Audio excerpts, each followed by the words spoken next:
Bom, pessoal, então, para a nossa discussão de hoje, eu trouxe alguns temas diferentes. Dentre os temas que eu trouxe para a nossa discussão, encontram-se dois assuntos que eu coloquei no título e na capinha para vocês. Logicamente que ali não cabem todos os assuntos que eu vou discutir aqui, mas eu coloquei esses dois para ilustrar alguns dos temas que serão discutidos aqui. Todos os assuntos que eu vou discutir aqui encontram-se na linha do tempo. Por quê? Porque eu fiz a minutagem deste vídeo, então vocês podem selecionar quais temas que vão ser discutidos aqui vocês vão assistir. É uma forma de agradar aqueles que gostam de vídeos mais longos com temas específicos, ou melhor, vídeos mais longos com vários temas, ou seja, assistir ao vídeo inteiro, e aqueles que gostam de vídeos mais curtos com temas específicos. Com a minutagem é possível vocês assistirem a parte do vídeo que vocês querem. Sem mais delongas, então entramos no primeiro assunto deste vídeo. Aparece aí uma foto do Morawiecki, que é o primeiro-ministro da Polônia, figura sobre a qual eu já falei várias vezes aqui no canal. Diga-se de passagem, a Polônia, o governo polonês é figurinha carimbada das discussões aqui. Sempre que pode, o governo polonês alimenta um sentimento anti-Rússia. O próprio Morawiecki já disse que dentro da Polônia, inclusive falei sobre isso ontem e falei várias vezes sobre isso aqui no canal. Dentro da Polônia, o sentimento anti-russo, anti-povo russo, não é nem anti-governo Putin ou algo do tipo, não é contra um governo específico, é contra a Rússia. Mas, logicamente, que para a extrema-direita polonesa, alimentar a xenofobia não é nenhum problema. Prestem atenção nesse primeiro tema que eu trago aqui. A OTAN replica o mesmo molde que foi implementado para o envio de tanques para a Ucrânia, só que agora para os caças, aviões de combate. E, logicamente, que esse modelo vai ser implementado para constranger os países a enviar mísseis de longo alcance e assim por diante. Prestem atenção nessa matéria aqui. Novamente a Polônia, novamente o mesmo método, ou seja, através da boca dos representantes do governo polonês, a OTAN pressiona outros países, leia-se aqui a Alemanha, a enviar equipamentos para a Ucrânia. Isso já foi feito na questão dos tanques. Tanto é que teve um artigo do Atlantic Council, que é o Conselho do Atlântico, que eu trouxe para discutir com vocês ontem aqui no canal, onde esse centro de estudos da OTAN exaltava o comportamento heróico do governo polonês ao constranger a Alemanha a enviar tanques para a Ucrânia. Tanto é que teve uma campanha, inclusive uma campanha internacional, libertem os Leopardos. O Leopardo é o nome do tanque alemão, de produção alemã, que foi enviado, que a Alemanha topou enviar para a Ucrânia, e a Polônia já tinha dito: nós vamos enviar os tanques de produção alemã que temos, mesmo sem a autorização da Alemanha. Ou seja, a Polônia tentou passar a ideia de que a Alemanha estava ao lado da Rússia, quando ela se negava a enviar os tanques. Foi uma campanha de constrangimento e a Polônia foi fundamental dentro dessa campanha. Agora, uma nova campanha sendo puxada novamente pela Polônia.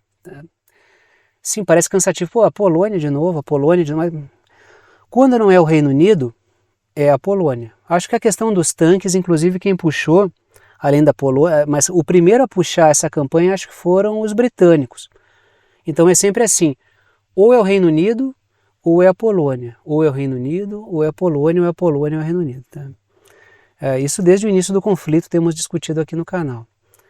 Prestem atenção nessa matéria que eu trago para vocês. A Polônia está pronta para fornecer caças F-16 à Ucrânia se a OTAN der sinal verde. Quantas vezes a gente já viu essa história aí? Tá? Diga-se de passagem, lá no início do conflito, os Estados Unidos disseram que a Polônia ia enviar os caças, e a Polônia chamou o governo dos Estados Unidos de mentiroso, porque a Polônia estava pronta para enviar os caças apenas quando o governo dos Estados Unidos desse o aval. Só que os Estados Unidos não deram o aval porque, logicamente, que isso tem várias implicações em relação ao governo da Rússia, e isso pode indispor diretamente o governo dos Estados Unidos e o governo russo. Isso E aí a coisa já muda de figura. Sobre os tanques foi a mesma coisa. A Polônia disse para a Alemanha, nós vamos enviar independente da Alemanha dar o seu aval. Para quê? Para constranger a Alemanha, que no final das contas acabou capitulando e enviando os tanques. Agora com os caças é a mesma coisa. Trago ali duas ideias. Pelo visto, os Estados Unidos e os britânicos estão deixando a Polônia puxar o trem. Algo combinado? Não sabemos, mas o fato é que a Polônia tem aproveitado esse conflito para tentar se destacar como uma força na Europa que alimenta o sentimento anti-Rússia e pode ser uma liderança contra o governo, contra as forças russas. Essa é a grande verdade. A Polônia tem se apresentado como uma liderança. Tanto é que eu coloco ali embaixo letrinhas em azul, 2 pontos a serem observados, que eu já discuti com vocês aqui também. Lembremos que a Polônia está anexando parte da Ucrânia, usem a palavra que quiserem, eu estou usando a palavra anexar porque a Polônia está fagocitando a porção ocidental da Ucrânia, com o consentimento do governo ucraniano. É um tema que eu já discuti várias vezes aqui no canal com vocês. Mudando questões de fronteira, mudando percepções de cidadania para fundir uma parte da Ucrânia à Polônia. Uma parte da Ucrânia pode virar um puxadinho da Polônia e uma outra parte da Ucrânia já foi integrada à Rússia, ou seja, a Ucrânia pode nem existir mais para depois deste conflito. É uma possibilidade, não estou batendo martelo dizendo que isso vai acontecer. Estou dizendo que isso pode acontecer. Continua ali. Lembremos que a Polônia está anexando uma parte da Ucrânia, enquanto, por outro lado, ela sai da alça de mira da União Europeia, com quem vinha tendo vários problemas. Só que como a Polônia agora virou uma espécie de locomotiva do sentimento anti-Rússia na Europa, uma liderança contra a Rússia, a OTAN vê na Polônia uma importante ferramenta e como ferramenta a Polônia acaba saindo da alça de mira tanto da União Europeia quanto da própria OTAN. Já discuti com vocês aqui no canal artigos do Atlantic Council que criticavam a Polônia. Isso antes do conflito começar. Depois que o conflito começou, a Polônia adotou uma conduta de ferramenta útil da OTAN, porque é um membro da OTAN, e de lá para cá a Polônia tem sido até elogiada por articulistas da OTAN, por motivos evidentes, por toda ferramenta ela é elogiada. Continuemos no assunto dos caças. O tema dos caças é o tema do momento. Semana passada foram os tanques, o tema dos tanques. Esta semana o tema são os caças. Mas já no final da semana passada a gente já vinha levantando essa questão. Os tanques foram uma etapa. Agora vem outras etapas. Vem a etapa dos caças, vem a etapa dos mísseis de longo alcance. Olhem essa matéria que eu trago aqui do The Times. Reino Unido não enviará caças à Ucrânia, diz o Rishi Sunak, que é o primeiro-ministro britânico, é esse cara que aparece aí, um dos políticos mais ricos do Reino Unido. E tem um subtítulo ali, a Grã-Bretanha se junta aos Estados Unidos para descartar o pedido de Zelensky para a aeronave. Ou seja, a Polônia vai puxar o trem. Os Estados Unidos e os britânicos vão acoplar depois. É um combinado? Não é? A Polônia está surfando essa onda, está saindo na frente. Os britânicos têm realmente receio, assim como o governo dos Estados Unidos? Especulemos, mas o fato é que a Polônia saiu na frente aí. No que diz respeito aos tanques, se eu não me engano, ou pelo menos a primeira informação que eu tive e que trouxe aqui para vocês, quem puxou foi o Reino Unido do Rishi Sunak, que aparece aí para vocês. Trago duas ideias ali. O Joe Biden, presidente dos Estados Unidos, também afirmou que não enviará caças para a Ucrânia, mas isso é o mesmo que o governo do Biden, o governo dos Estados Unidos, havia dito sobre os tanques, que não enviaria. Deu várias desculpas, tanto é que eu trouxe para vocês aqui, que os tanques eram caros, equipamentos difíceis de manobrar, etc, etc, etc. E, no final das contas, o governo dos Estados Unidos decidiu enviar os tanques.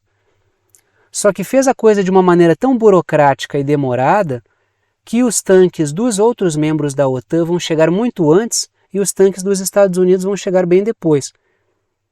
Isso é uma manobra, logicamente, tem uma malandragem aí. Olha aí, a Alemanha mandou tanque, o meu ainda não chegou. Isso passa a impressão de que a Alemanha está mais ativamente no conflito do que propriamente os Estados Unidos. Eles colocaram a Alemanha na situação de enviar os tanques e os tanques alemães vão chegar muito antes, ao que tudo indica. Não estou dizendo que isso... Pode ser que a coisa mude, mas até o momento os Estados Unidos amarraram a coisa de uma maneira tão burocrática que os tanques deles vão chegar muito depois. Porque o grande objetivo não era enviar os tanques. O grande objetivo era fazer com que a Alemanha dissesse que iria enviar os tanques realmente vão chegar, ao que tudo indica, só que isso por si só já indispõe a Rússia em relação à Alemanha, e esse é o grande objetivo, afastar a Alemanha da órbita da Rússia. A pergunta é se essa pressão sobre os caças será igual à pressão no que diz respeito aos tanques sobre a Alemanha. Coloco uma pergunta ali. Pressão sobre a Alemanha de novo? Sim, não, talvez. Acho que o Olaf Scholz já deve estar se preparando para alguma coisa, né?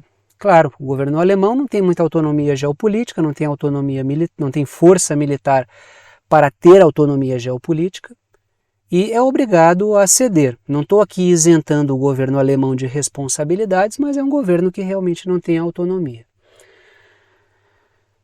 Aí continuamos falando de Ucrânia, continuamos falando de OTAN e vamos falar sobre o que o presidente da Croácia falou sobre esse conflito. Mais um posicionamento interessante desse cara e coloco inclusive no topo da página, no topo da tela ali, mais críticas à OTAN partindo da Croácia, porque não é a primeira vez que já teve protesto, já teve setores políticos criticando a OTAN por causa do conflito, por causa da crise que esse conflito gera, as passeatas que acontecem na Croácia, os atos, as manifestações que acontecem na Croácia são muito interessantes, porque chamam o governo croata à responsabilidade que tem, que deve ter com o povo, não participar ativamente do conflito na Ucrânia, não se indispor com a Rússia, não sofrer energeticamente e economicamente por causa das sanções contra a Rússia. Esse é o pedido que o povo croata tem feito.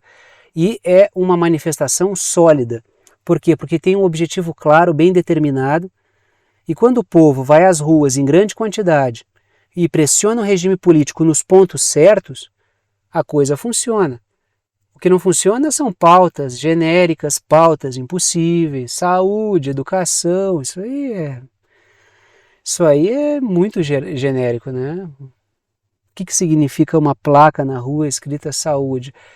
A gente sabe o que isso pode significar, mas é preciso ser pontual na demanda. Quanto mais pontual na demanda, mais concreta é a possibilidade da realização. Mas pode ter passeata que não vai se concretizar, mas se ela for genérica e abstrata, mais difícil ainda. Liberdade. O que significaria isso, né? Em termos concretos? Matéria da Associated Press. O presidente da Croácia critica a entrega de tanques à Ucrânia. Por que o Zoran Milanovic, eu acho que é assim que se pronuncia o nome dele, está criticando? Trago ali duas, aí está a foto do presidente croata, do Zoran Milanovic, e trago duas ideias ali.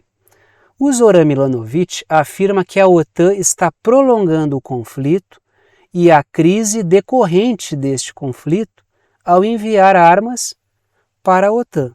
A questão que a gente precisa pesar aqui é se o objetivo da OTAN não é realmente prolongar o conflito para prolongar a crise decorrente do conflito por causa de setores financeiros que têm capitalizado sobre essa crise.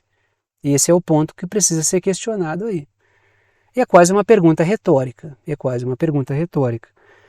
A OTAN não faria nada que não fosse dos interesses das oligarquias que utilizam a OTAN como um braço armado, que são as oligarquias britânicas e estadunidenses. Ou seja, eu fiz aqui quase uma pergunta retórica. Trago uma segunda ideia ali. O povo croata já fez protestos contra o apoio do país à OTAN. protestos dos quais eu falei várias vezes aqui no canal. Ilustro aqui a Croácia no mapa, coloco aí um recorte, aparece o norte da África, aparece a Europa, o mar Mediterrâneo, e ali aparece a Croácia para a gente espacializar a discussão, colocarmos a Croácia no mapa. Trago 3 ideias ali, né? Croácia aí que acho que teve bastante matéria sobre a Croácia durante a Copa e acho que os torcedores brasileiros devem lembrar bastante da Croácia. Croácia é aquele país que levava todo mundo para os pênaltis e tirava todo mundo dos pênaltis, mas não foi campeão, né? Não foi campeão. Seguimos aqui. Trago 3 ideias. O presidente croata afirmou que a OTAN tem provocado a Rússia desde 2014. O que o cara está dizendo? O que o cara está colocando aí? Algo que o governo russo tem falado, algo que vários articulistas, críticos em relação à OTAN têm falado, que é o quê? Tudo isso que está acontecendo agora tem sido costurado desde 2013 e 2014 naqueles episódios do Euromaidan, tanto é que eu coloco ali, o Euromaidan faz parte desse processo. O Euromaidan foram aqueles protestos, aquelas manifestações e aqueles atos de brutalidade de setores extremistas da sociedade ucraniana que derrubaram o governo com apoio das forças transnacionais. Os Estados Unidos atuaram ativamente ali, derrubaram o governo ucraniano, levaram ao poder forças políticas capazes de transformar a Ucrânia numa arma contra a Rússia, e de lá para cá a Ucrânia tem sido trabalhada para fazer o papel que está fazendo agora. O que o presidente croata está falando é isso. Está dizendo que a Ucrânia está sendo preparada para ser uma arma contra a Rússia desde 2014. Claro, ele não falou isso dessa maneira. Ele colocou da maneira dele ali, que as provocações contra a Rússia estão acontecendo desde 2014. E a Ucrânia é uma peça central disso aí tudo. O Euromaidan é uma peça disso aí tudo. Trago ali uma segunda ideia. O presidente croata disse também que o projeto de derrotar a Rússia, desestabilizá-la e ou desintegrá-la é uma total loucura. O cara colocou dessa maneira. Esse projeto que a OTAN tem de esfacelar a Ucrânia, derrubar o Putin, subjugar a Rússia, é uma loucura total, porque os caras são uma potência nuclear. Ele colocou não dessa forma que eu estou falando, eu estou simplificando. Até porque o cara é uma figura pública e eu sou um professor que estou aqui apresentando a coisa da maneira que me vem. Mas ele apresentou, a ideia é essa. Os caras estão malucos. A Ucrânia é a Rússia. A Rússia é uma potência nuclear. Os caras acham que vão derrubar o governo Putin, que vão desintegrar a Rússia e a Rússia não vai responder a nada. E uma última ideia que ele colocou, eu não trouxe todas, né? Eu trouxe as principais, é que a Europa está pagando o preço. Foi dessa forma exata que ele colocou.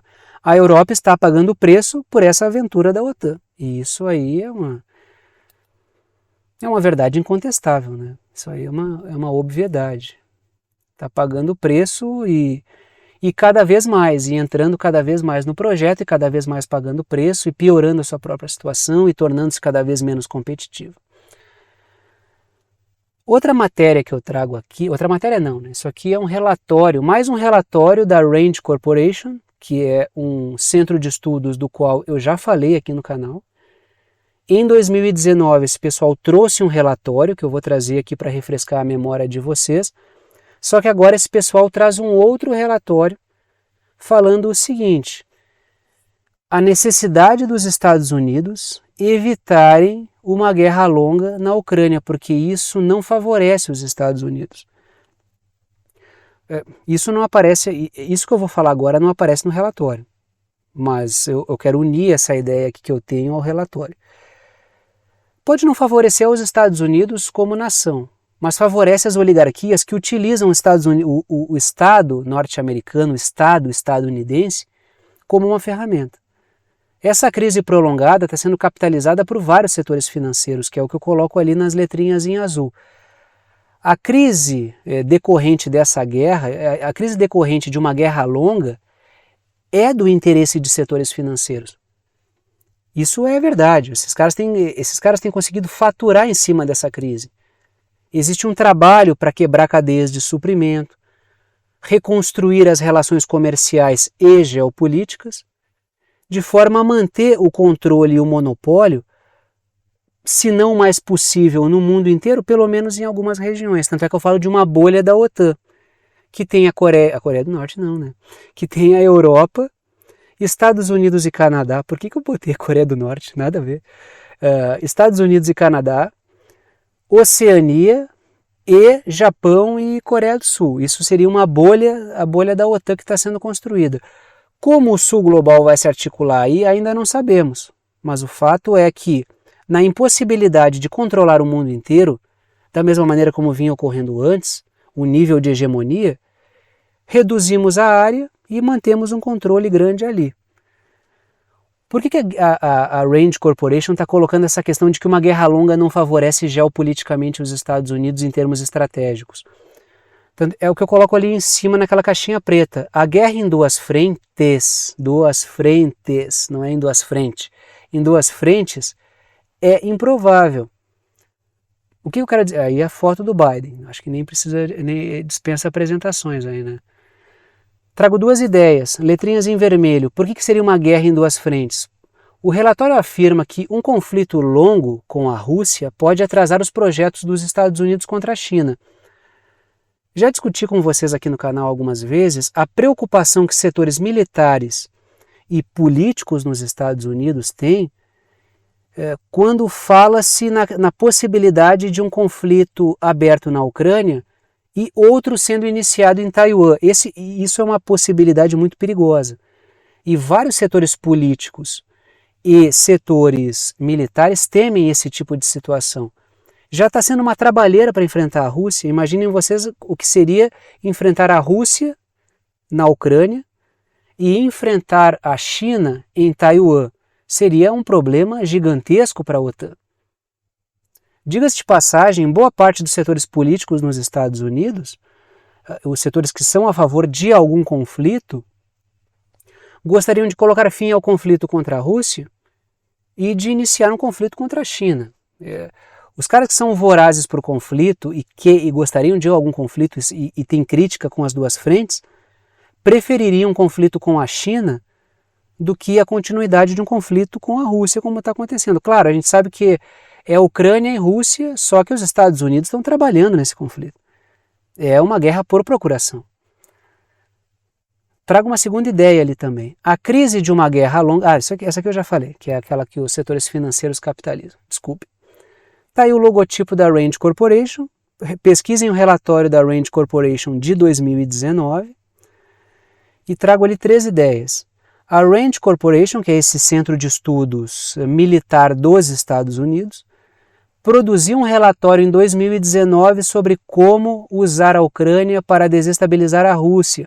Quando a gente olha esse relatório de 2019, só não percebe que tudo foi tramado de antemão e que tudo começou lá no Euromaidan quem não quer.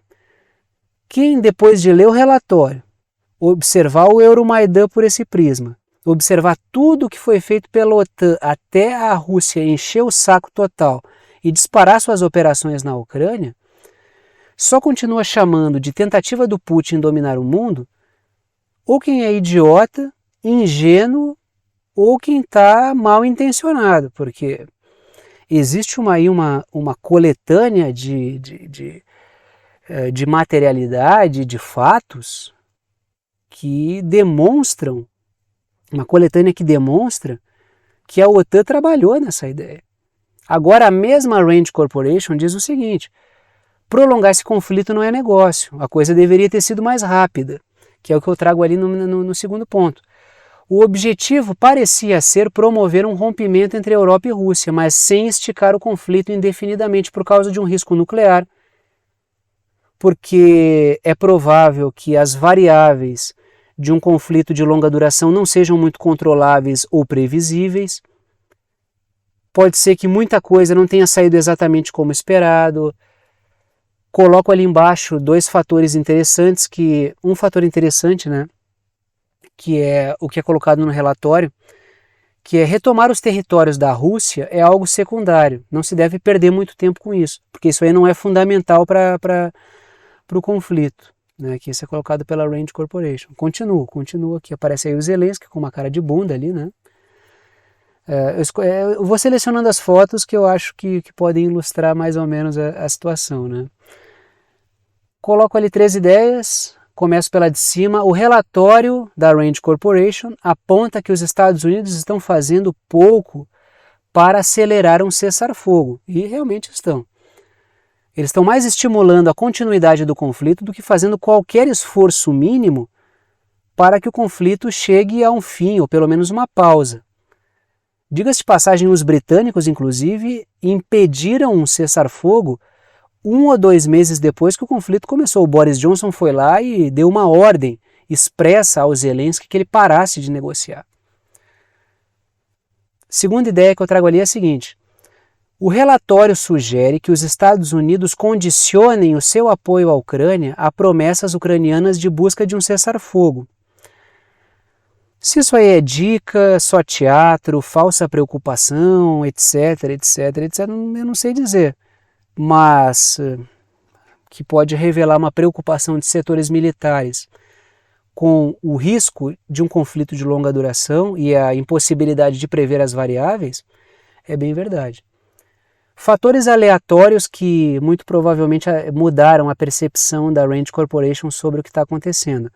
A primeira é a integração do Sul Global, a recusa do Sul Global em obedecer às forças da OTAN e os representantes da OTAN e sancionarem a Rússia, o que não fizeram. Um outro fator é a própria resiliência russa. A resiliência militar e a resiliência econômica da Rússia. Isso é porque é aquilo que eu sempre falo aqui com vocês, né? Existe o projeto, a ideia, a teoria. Quando os caras vão implementar isso, existe a fricção da realidade. Que é o que eu já trouxe outra vez o exemplo. Pessoas como eu que desenham pessimamente mal, né, desenham muito mal, elas têm uma ideia na cabeça. Quando elas vão desenhar, sai uma porcaria. Por quê? Porque existe a fricção da realidade, que é a ideia que veio na minha cabeça requer uma habilidade que eu construí concretamente de desenhar, que eu não tenho. E essa é a fricção da realidade. O desenho do que seria o conflito na Ucrânia é uma coisa. A ideia do que seria o conflito na Ucrânia é uma coisa. O desenho na prática é outra. Por quê? Porque tem o Sul Global no meio, porque tem a Rússia no meio, tinha uma Rússia no meio do caminho tinha uma Rússia. É a realidade que gera essa mudança. Podem ver o próprio projeto do Fórum Econômico Mundial do Grande Reinício. Lá atrás era uma coisa, aí veio a fricção da realidade e foi trazendo os caras para uma outra questão, para um outro ponto. A coisa não saiu exatamente como era desenhar, como estava desenhado na cabeça.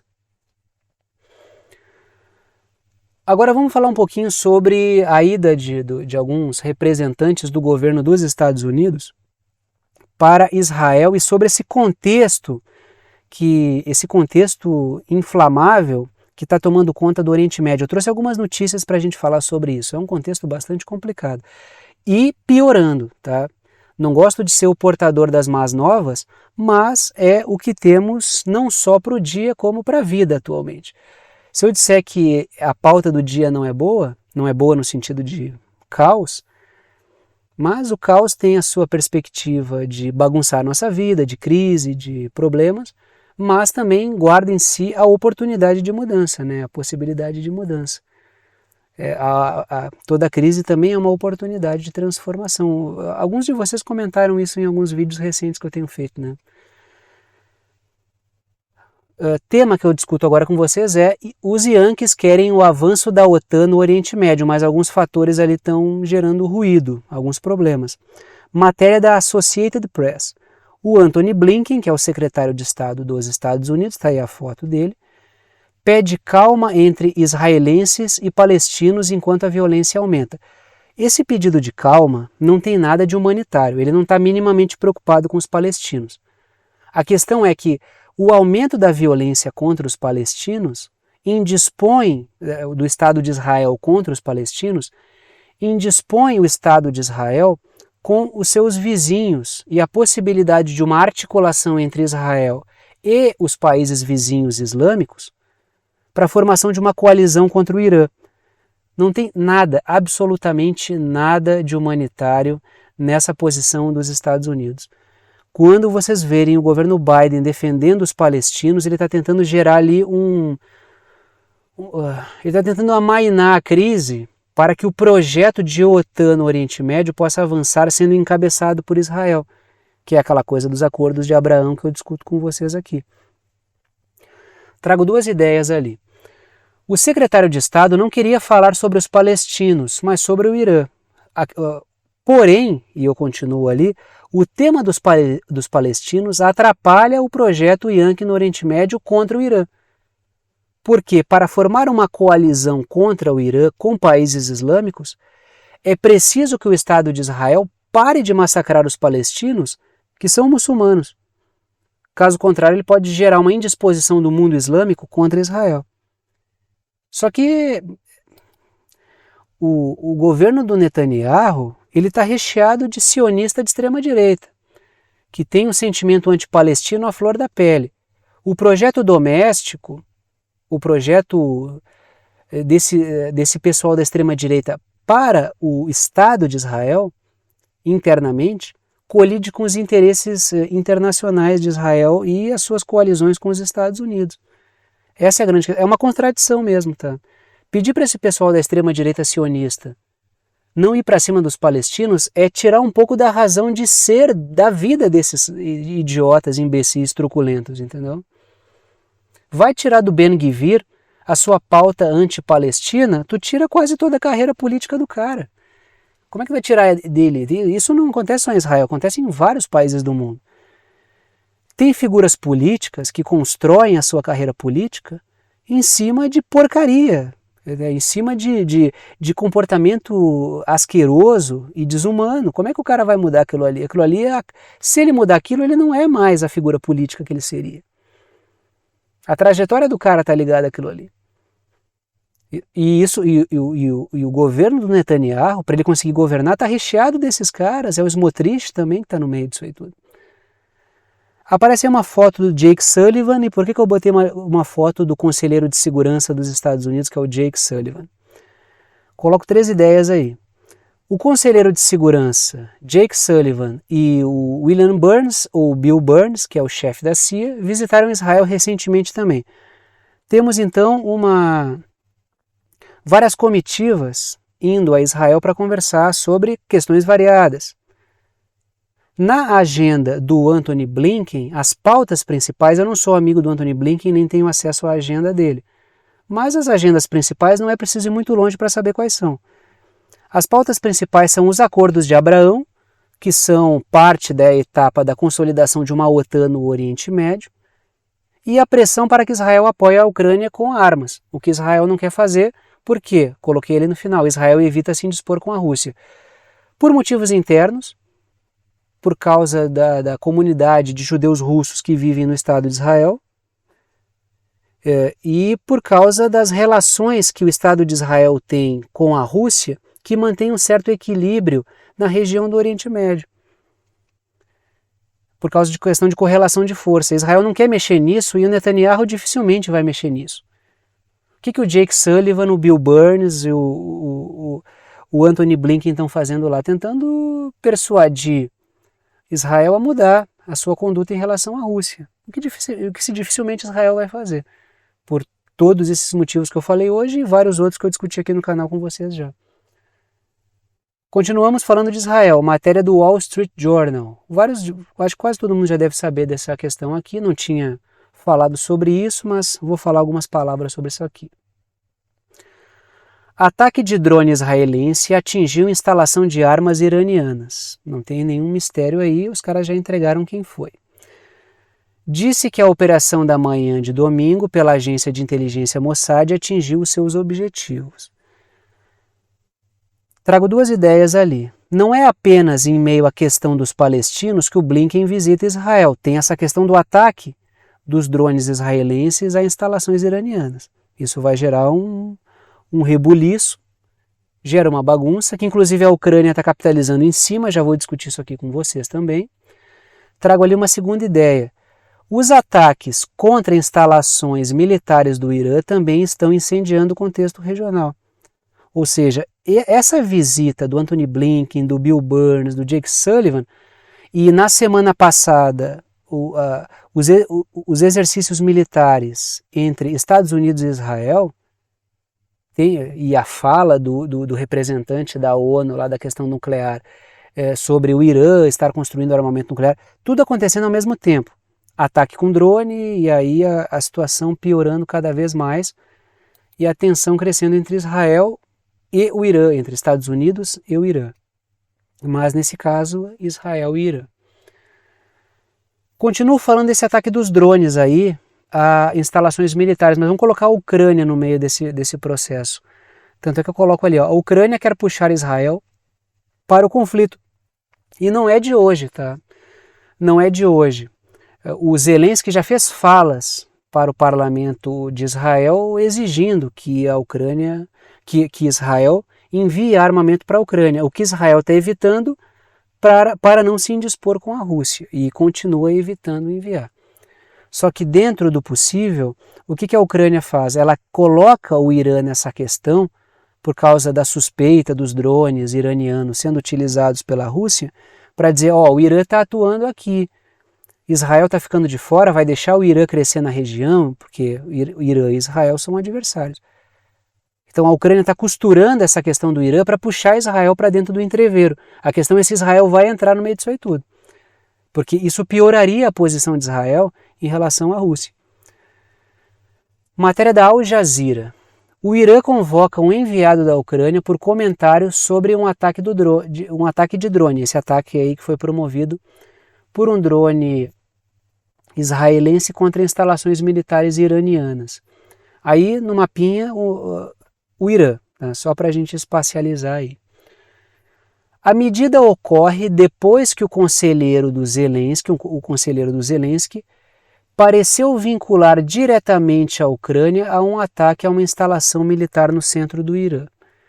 O cara fez um tweet, que é um dos meios de comunicação de setores políticos na nossa atual quadra histórica. Eu não utilizo o Twitter, né? Às vezes eu vou lá ver o que o pessoal está colocando, mas eu mesmo não utilizo o Twitter para me comunicar.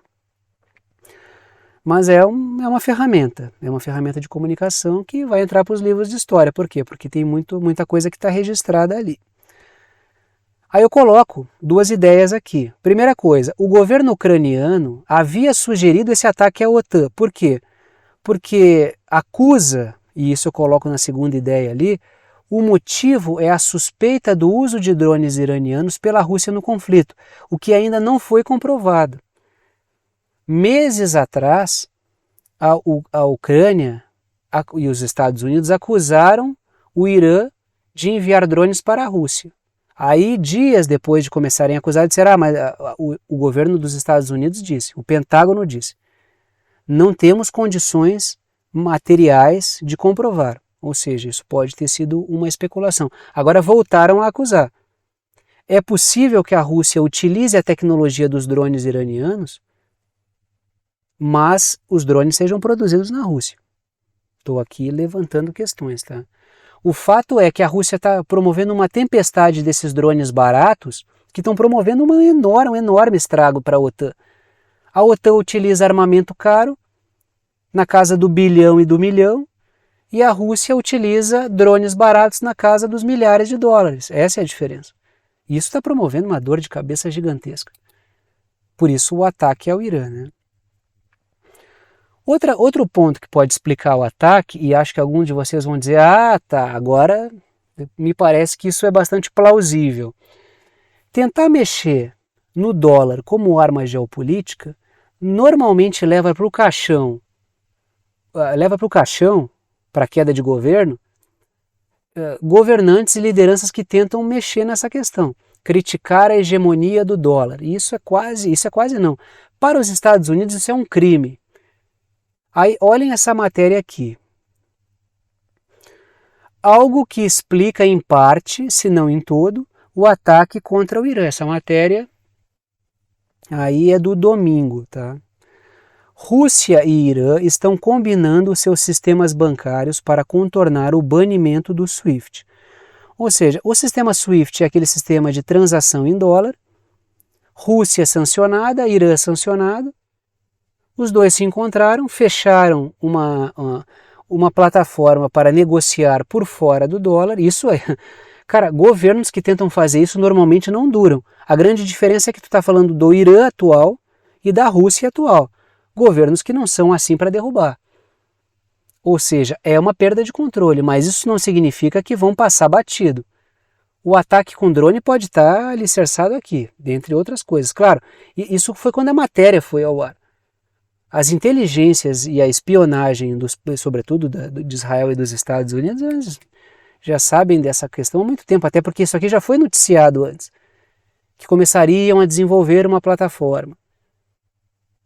O momento do lançamento dela coincidiu com esse ataque com drone aí, do anúncio mais sólido do lançamento. Né? Trago duas ideias aí, uma foto do Putin, estamos falando da Rússia. Rússia e Irã compreendem o contexto de desdolarização, de necessidade de desdolarização, já que o dólar não é apenas uma moeda, mas muito mais do que isso, é uma arma, uma ferramenta que os Estados Unidos utilizam para destruir os países. Cria a dólar dependência e depois sanciona, boicota, sequestra reservas internacionais de quem se recusa a obedecer os ditames dos Yankees. Então, Rússia e Irã compreendem o contexto de desglobalização, de desdolarização e de desglobalização. Quebras de cadeia de suprimentos. Coloco ali embaixo formação de bolhas geopolíticas e comerciais. Então está tendo quebra dessas cadeias de suprimentos, consolidação de bolhas, isso por si só já é um processo de desglobalização. Por quê? Porque naquele sistema anterior a China estava comendo todo mundo. A China vinha com tudo economicamente, a Rússia vinha crescendo geopoliticamente, a Europa, bastante dependente da energia russa, vinha dando espaço geopolítico à Rússia, mas a Europa crescia bastante com isso. É a energia russa que vinha dando competitividade para a Europa, uma integração eurasiática, é tudo aquilo que as forças dos Estados Unidos e do Reino Unido não querem. Ou seja, era necessário fazer algo para não perder o controle e a hegemonia. O que eles fizeram? Tudo que estamos vendo agora. Conflito na Ucrânia, sanções, crise energética, policrise, possibilidade de um conflito em Taiwan que vai abrir mais sanções e mais crise. Essa bagunça toda aí é o próprio reset, é o próprio grande reinício, que é vendido como uma maravilha, mas momento final, momento urso da bunda caída, que é aquele personagem do Pica-Pau, momento de passar o chapéu para quem gosta do canal, pode e quer apoiar o canal. É o apoio de vocês que mantém esse canal funcionando todos os dias, agradeço a todos que apoiam. Podem apoiar por boleto bancário ou cartão de crédito através da plataforma Apoia-se, podem escolher o valor que vocês quiserem. Está aí o endereço do Apoia-se, o link está na descrição aqui embaixo do vídeo também. Pode apoiar pelo Pix, a chave Pix é uma chave de e-mail, pixverdadeconcreta@gmail.com, aí vocês podem ajudar também pelo Pix, também com o valor que vocês quiserem. É uma ajuda solidária, ajuda quem pode, ajuda quem quer e o conteúdo fica aberto para todo mundo. E pode ajudar também tornando-se membro do canal aqui pelo YouTube. Tem um botão embaixo do vídeo que é Seja Membro. Aí vocês podem contribuir. Fiz várias faixas de valor, porque no YouTube tem que colocar faixas de valor, e eu coloquei várias ali, do 8 ao 80 literalmente.